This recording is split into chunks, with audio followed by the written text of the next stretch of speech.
Hello and welcome to Inside Piano Video Tutorials, Federico D'Antoni here. On our last video, we talked about the bebop scale and how to use it to improvise over a 2-5-1 chord progression. We've also played an unusual melodic minor scale, different than the one on the books. Today's video is about improvising in minor chords, so we'll go over those melodic minor scales in more detail. Before we start, I wanted to thank all of you subscribers for the nice comments and likes, but mostly for remaining engaged with the videos and asking those wonderful questions. Okay, let's talk about minor scales. We have the natural minor scale,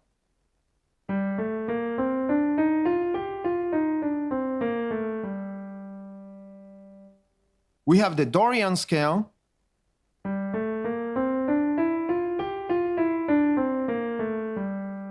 we have the harmonic minor scale,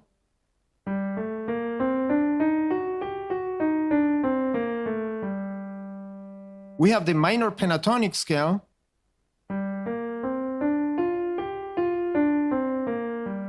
we have the minor blues scale,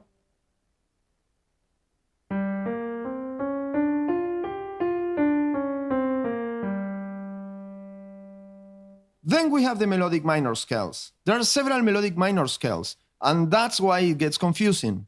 There's the classical melodic minor scale, the jazz melodic minor scale, the bebop melodic minor scale, and then there are variations of the scales as well. The classical melodic minor scale ascends using the major seventh and descends using the minor seventh. Then there is the jazz melodic minor, which uses just the major seventh ascending and descending. But if we want to improvise fluently, we need to move beyond those book scales and start finding our own solutions. Because when we talk about improvisation, those scales from the books won't help us very much, and I'll tell you why. When we improvise, we need scales that we can sustain playing up and down the keyboard without losing our balance. The problem with the regular jazz melodic minor scale is just like with the Mixolydian scale. They are rhythmically odd. They work fine within the confines of an octave. 1, 2, 3, 4, 1, 2, 3, 4. But when we play past that octave, everything starts falling apart. 1, 2, 3, 4, 1, 2, 3, 4, 1, 2, 3, 4, 1, 2, 3. To solve this issue, we have yet another melodic minor scale, the bebop melodic minor scale.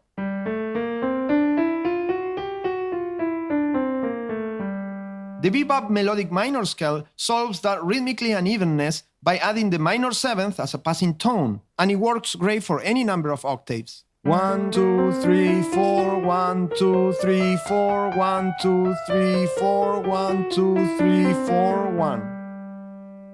Let's play it again.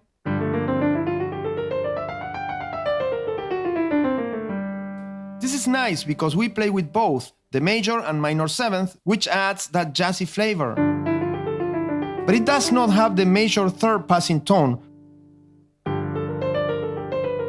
which is another important jazz color we need to use. This is why we need to get creative. I'm gonna show you a variation of the bebop melodic minor scale to take advantage of that major and minor third. In this variation, the scale ascends as the bebop melodic minor does, but it descends as the dominant bebop scale, in this case the C7 bebop scale. This scale is common on the bebop language, but we don't usually find it on books. The great thing about this scale is that it allows us to go up and down the keyboard without losing our balance. Up. Continue going up. And down. Keep going down. The other variation we used on our last video is a variation of the melodic minor scale. In this variation, the scale ascends as the melodic minor does and descends as the bebop scale does, passing through the minor seventh and the major third passing tones. To achieve this, we play the scale up to the ninth, skipping the root and then descending from the root down. Melodic minor up, dominant bebop down. Let's play it again.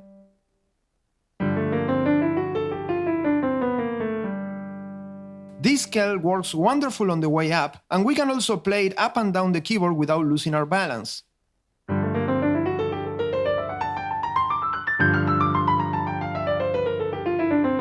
But playing scales is like reciting all the letters of the alphabet. What we need to do is to use those letters to say words. Let me show you what I mean by that. Let's grab a minor chord progression and improvise over it. Let's say G minor and D minor. Our first instinct is to analyze the material we have available. We say, okay, we have the G minor pentatonic scale, we have the D minor pentatonic scale, then we have the G minor blues scale, and the D minor blues scale. Also, we have the G melodic minor scale and the D melodic minor scale. But really, again, all these scales are like reciting the whole alphabet. G minor pentatonic up, D minor pentatonic down, G melodic minor up, D melodic minor down.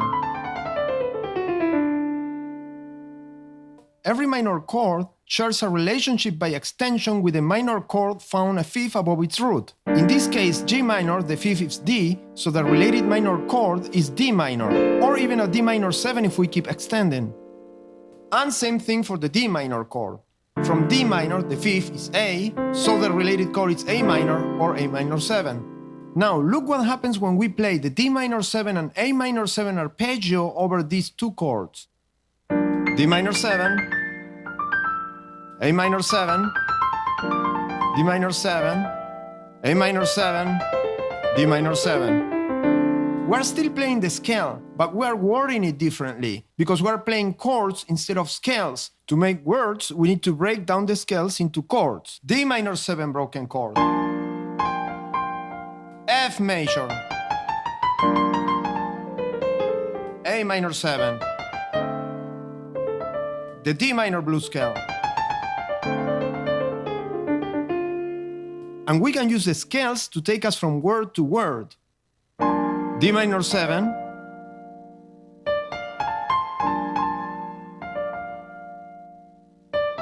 A minor 7, D minor blues scale, take us to A minor 7, scale again, and it takes us to B flat major 7, D minor 7, scale again, take us to A minor 7. All of this can also be applied to a minor blues. Let's play a D minor blues and apply these elements using the same concept.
I hope this video was helpful. If you liked it, give us a thumbs up, don't forget to subscribe, visit our blog, and I'll see you on the next video.